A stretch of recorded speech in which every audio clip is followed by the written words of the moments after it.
ঋণের প্রলোভন দেখিয়ে হতদরিদ্র গ্রাহকদের কোটি টাকা নিয়ে লাপাত্তা হয়েছে পাবলিক ওয়েলফেয়ার অর্গানাইজেশন নামে একটি ভুয়া এনজিও। খবরটি ছড়িয়ে পড়লে এনজিওটির অফিসের সামনে শত শত গ্রাহক বিক্ষোভ করে। চাঞ্চল্যকর ঘটনাটি ঘটেছে সিরাজগঞ্জের শাহজাদপুর পৌর শহরের শক্তিপুর পশ্চিমপাড়া গ্রামে। খবর পেয়ে সোমবার বিকেলে ক্ষতিগ্রস্ত শত শত নারী পুরুষ এনজিওটির অফিসের সামনে উপস্থিত হয়। এ সময় জড়িত কেউ না থাকায় গ্রাহকদের মাঝে উত্তেজনা ছড়িয়ে পড়ে।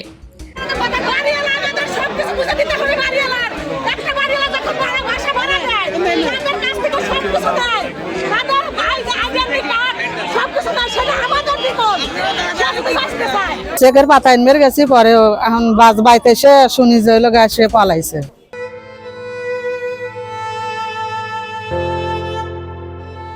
উক্ত ভুয়া এনজিওটি শক্তিপুর পশ্চিমপাড়া গ্রামের ইটালি প্রবাসী আনিসুর রহমান রিপনের তৃতীয় তলায় তাদের অফিস স্থাপন করেছিল।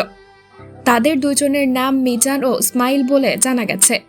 জানা যায়, পাবলিক ওয়েলফেয়ার অর্গানাইজেশন নামে নাম সর্বস্ব এটি এনজিওর লোকজন পৌর শহর ও উপজেলার বিভিন্ন স্থানে সহজ শর্তে ঋণ দেওয়ার আশ্বাস দিয়ে কয়েক হাজার সদস্য সংগ্রহ করে।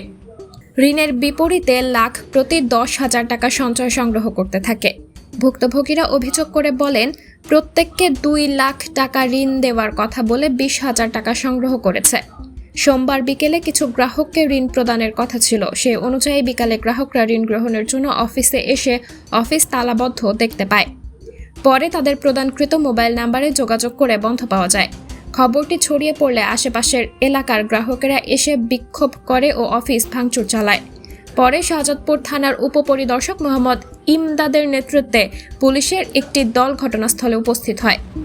এ বিষয়ে বাসার মালিকের স্ত্রী আলফি খাতুন বলেন, 10 থেকে 12 দিন পূর্বে 2 জন ব্যক্তি বাসা ভাড়া নিয়েছিল।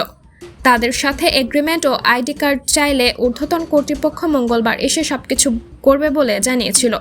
তাদের নাম ঠিকানা তিনি জানেন না বলেও জানান। এ বিষয়ে শাহজাদপুর থানার অফিসার ইনচার্জ মোহাম্মদ আসলাম আলী বলেন, খবর পেয়ে ঘটনাস্থলে পুলিশ পাঠানো হয়েছে। ক্ষতিগ্রস্তদের পক্ষ থেকে লিখিত অভিযোগ পেলে তদন্ত করে প্রয়োজনীয় আইনানুগ ব্যবস্থা গ্রহণ করা হবে।